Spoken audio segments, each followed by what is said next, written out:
C'est bon.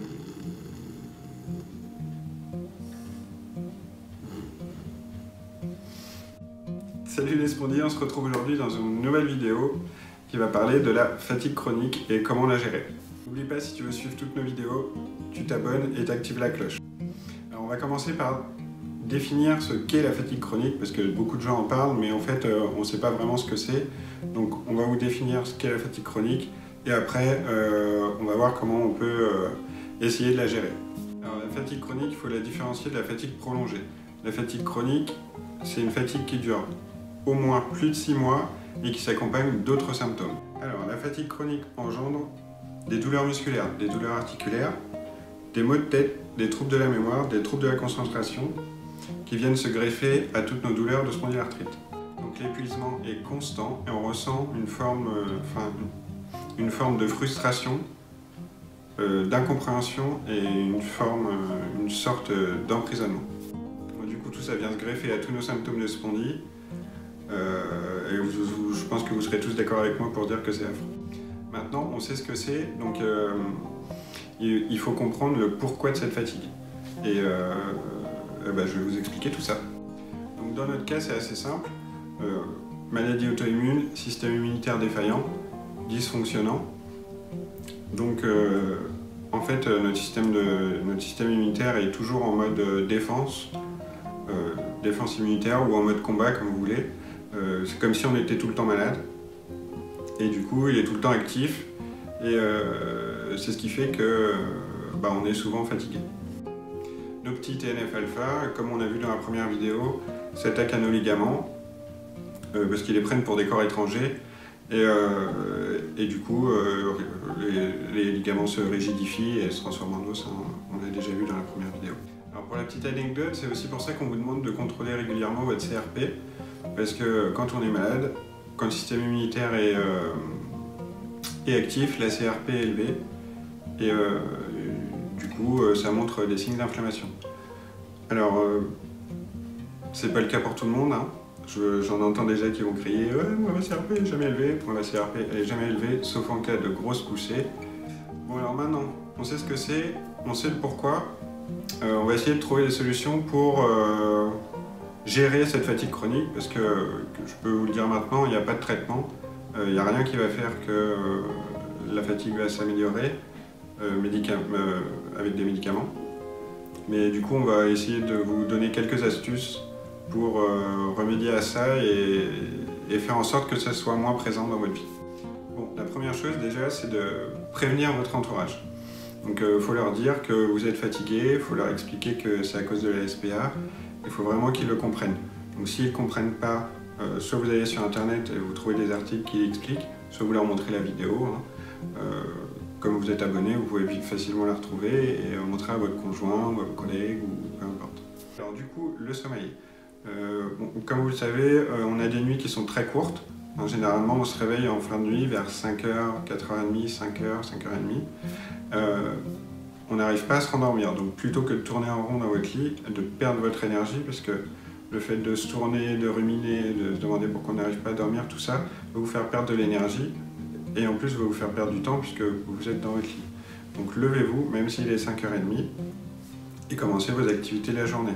Préparez, je sais pas, commencez à préparer le petit-déj, faites ce que vous voulez, mais commencez vos activités journalières.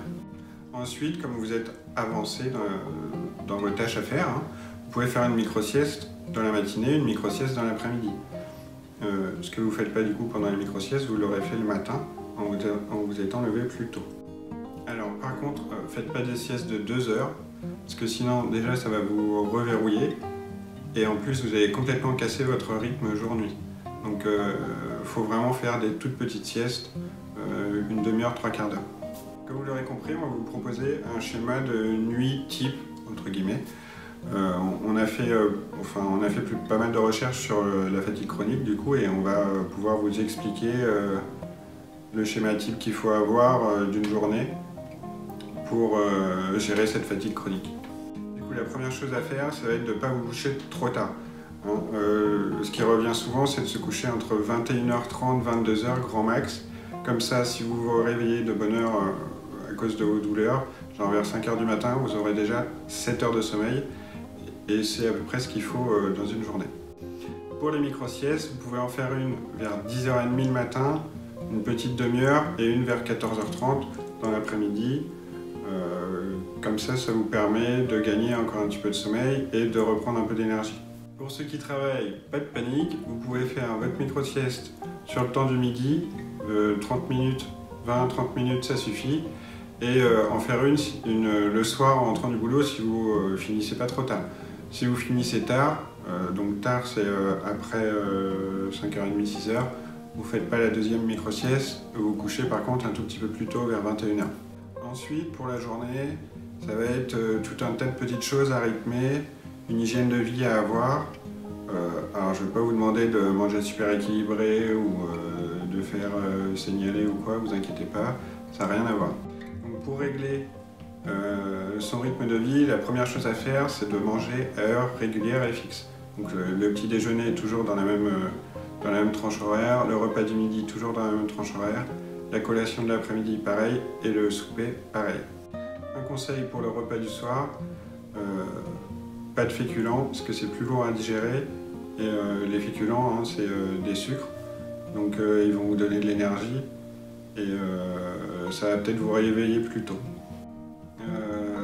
Vous remarquerez que j'ai pas dit manger sans gluten, mangez pas de gluten, j'ai dit ne mangez pas de féculents, c'est-à-dire le riz, le boulgour, tout ça c'est des féculents, donc pas le soir. Pour vous aider à gérer tout ce rythme de vie, vous retrouverez plein d'applications sur Android ou sur iOS qui vont vous mettre des rappels pour quand manger, quand aller faire la collation, etc. Donc maintenant que vos nuits sont rythmées et que vos journées sont rythmées, il va falloir penser à vous et penser à économiser son énergie ou à l'utiliser intelligemment. Alors commencez déjà par faire les choses que vous estimez essentielles. Ne perdez pas votre temps avec des allers-retours qui servent à rien, des choses futiles ou des choses que vous pourriez faire à un autre moment. Quand vous commencez une tâche, finissez-la, pensez pas à autre chose, parce que tout ça c'est de la perte d'énergie. C'est de la perte d'énergie parce que vous allez utiliser votre cerveau, vous allez vous stresser, vous allez vous angoisser et du coup, perte d'énergie, fatigue. Donc optimisez vraiment votre temps et du coup votre énergie. C'est ce qui vous permettra d'en garder le plus possible pour la fin de journée. N'hésitez pas à déléguer, n'hésitez pas à demander à d'autres personnes de faire certaines tâches. Votre entourage est aussi là pour vous aider, vous n'êtes pas la personne qui doit tout faire dans la maison parce que vous êtes à la maison. Le cinquième point sur lequel il va falloir travailler, c'est de limiter les agressions extérieures. Donc les situations stressantes, les situations angoissantes, les agressions de l'extérieur, tout ça il va falloir les limiter au maximum. Tout comme il va falloir limiter vos conflits, parce que les conflits ça va générer stress et angoisse, donc du coup perte d'énergie. Alors les perturbations extérieures, il y a aussi tout ce qui est lumière bleue.